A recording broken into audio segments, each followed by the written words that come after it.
Hey guys, what's going on? Back with a review for you. This time we're going into a Roger Corman collection with Streetwalkin. Um, I got quite a few of these discs. These are very nice discs. You know, Roger Corman produced, I don't even know how many films. Lots. Ton of films. Um, so they've been throwing these out. Shout Factory's been pumping these out for a while now. I haven't been disappointed with any of the releases. This was one I sat on for a while. When I sort of saw the cover and the title, it looked like something that I might be into, but I wasn't really sure about it. I wasn't really sold on it right away, but decided to pick it up, and what a pleasant surprise it was. It stars Melissa Leo there on the back. Um, Melissa's probably most well known for um, The Fighter, and she won an Oscar for, has it been two years ago now or something? Best Supporting Actress, and she was really good in that film, um, and she's really, really good in this. This is basically just the street movie. I guess you want to say it's a crime drama or a street drama, whatever you want to call it. Um, basically, Melissa Leo plays Cookie, a prostitute, and she arrives in New York with her brother. You can tell that they're not from New York. They've just arrived, and you can tell because they look very nervous and scared and a little uncertain as to what's going to be, you know, held in their futures. It's an interesting way that you find out about her backstory as to why she's in New York. Basically, you see them come down an escalator, and obviously, like I said, they look nervous. They look a little scared. You can tell they're not from there. Um, she tells him to go over to the stand over here, the little restaurant that's down in the station. She says, go get you something to eat. I'm gonna go to the bathroom. She doesn't go to the bathroom. She goes to a phone booth. And this whole time that she's walking, there's sort of this dude in the background, eyeing her, checking her out, being real kind of sketchy. So she gets on the phone in the phone booth, and this is how you find out about why she's where she is. She calls home. She calls her mom. She's crying. She wants to come home. She says, "Mom, can we come home?"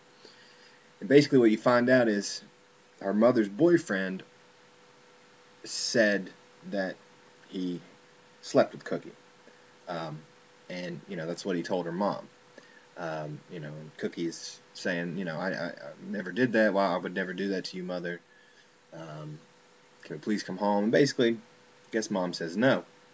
So that's why they are in New York. They've been kicked out. They've been booted out of the house. Where she's from originally, I don't know. But she runs away. She's kicked out, and her and her brother are in New York City. And at this time, that's when Mr. Creepo decides to approach her. She's vulnerable. He is a pimp named Duke. Duke is played by Dale Midkiff, who you may remember from Pet Sematary. He's been in a bunch of TV shows, and what was that silly movie? There's a dumb movie he was in. Love Potion #9 with Sandra Bullock. She was in that as well. Basically, he approaches her and, does his smooth pimp shit, and basically tells her he's going to take care of her. Cut to however long later, it doesn't really say. The credits come up, and Melissa's getting ready to go out for the night. That's when you find out she's a prostitute. Basically, Duke is not a nice guy. Duke is a piece of shit. It's your typical what you think of when you think of pimps and what you've seen of pimps in movies. Not necessarily the dress, but, just the thing about, bitch, you better give me my money before I smack you. That's how he is. He has no problem beating up any of his girls if they're not giving him money. And her roommate, Cookie's roommate, Heather, is also one of Duke's girls. And Heather's been holding out on him. And he catches up to her, beats her up in the middle of the street, basically gets broken up because the cops come. He follows her home. And Heather basically comes home and says, I'm done, I'm out, I'm moving, I'm leaving.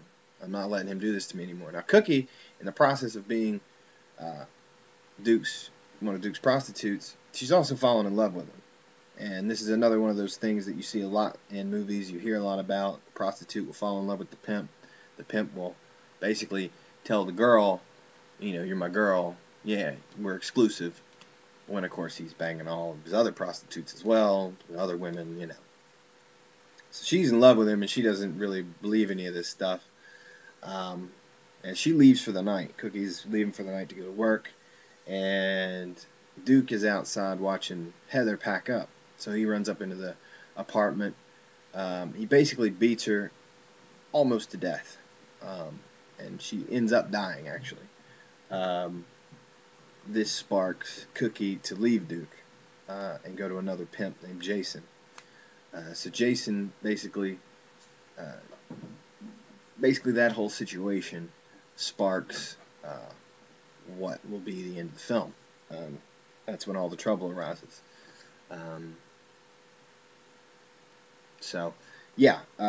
Basically it's, this is something that could have been easily gone into the realm of cheap exploitation. But it's not. It deals with a lot of the same things that a lot of exploitation films of that era did, which is, sex, violence, crime. But this is extremely well written and extremely well acted. It's played very real. A lot of movies you see that are about pimps and prostitutes, everything's over the top.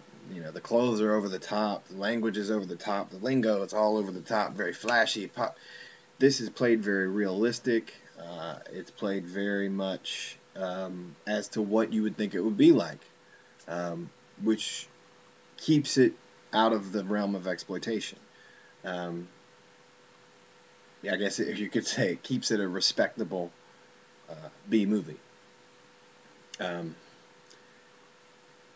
There are parts to this movie, too, that are very kind of hard to watch. And that's something I didn't quite expect. There's a scene at the end with Cookie and Duke's beating the crap out of her. And the way that Melissa Leo is playing this role and the way that she's playing scared, and it's intense. And it's more, it's almost... I can equal it to the way that I felt the first time I saw Spit on Your Grave and watched her get raped on the rock. Like that sort of kind of feeling where I don't know that I should be watching this. It's kind of like you want to turn your head, but you don't. And that all has to do with the abilities of Dale Midkiff and Melissa Leo playing Duke and Cookie. They did a fantastic job. He is an awesome bad guy. I mean, you hate this son of a bitch so much in this film. He does such a great job. She does an amazing job. Everybody in the movie did. Julie Newmar's in it, who you may remember as Catwoman. She plays sort of an older prostitute. She's pretty funny in it. The guy that plays Jason was in the film Cool Runnings. If you guys have ever seen that, about the Jamaican bobsled team. There's another pimp in it named Finesse that he was in Foxy Brown, and he's been in a couple other things. One guy that's in it you will probably recognize if you watch this. His name's Greg. What's his name? Can't find it here. Anyway, he was in Ally McBeal.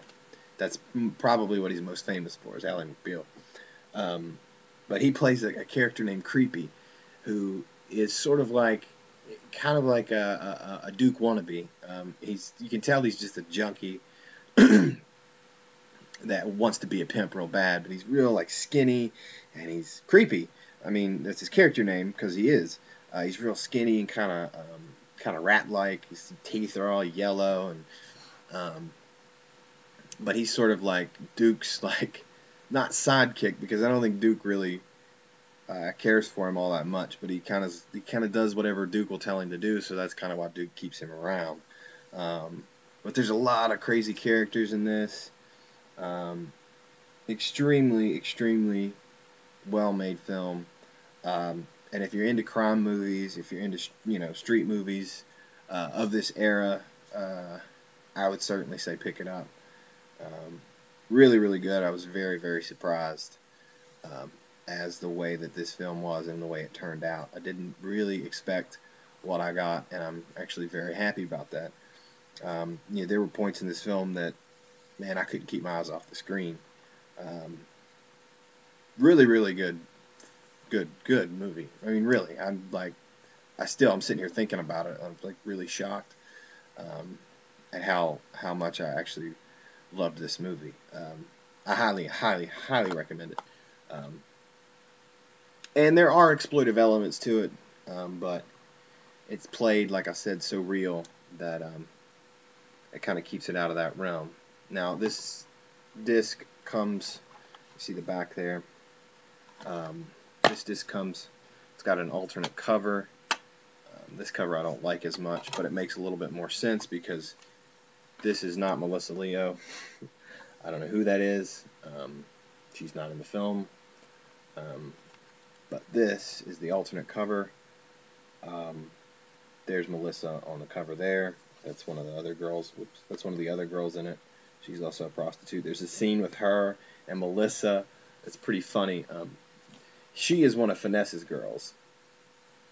And they do a double, I guess, date with this dude that likes to be beat up. And this is actually during that scene. She's got the whip on her and stuff.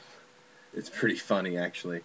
But anyway, that's the alternate cover. I didn't really like this cover that much, so that's why I turned it around. But really good disc. Really good movie. I highly suggest fans of sort of that New York-styled street movie would enjoy this. On here, the only thing special feature-wise that we have is an audio commentary with director Joan Freeman and producer/writer Robert Alden. I haven't listened to it. Actually, I think I may listen to it. I think there's probably a lot of interesting stories about this. There's a lot of actors in this. I'm sure there's plenty of stories. And there's some trailers, probably to other Shout Factory Corman discs. So there you go, guys. Streetwalkin'. Highly recommended. Go check it out if you're fans of that kind of genre. Well, yeah. So there you go. That's it, man. I'm out of here. You guys have a good day.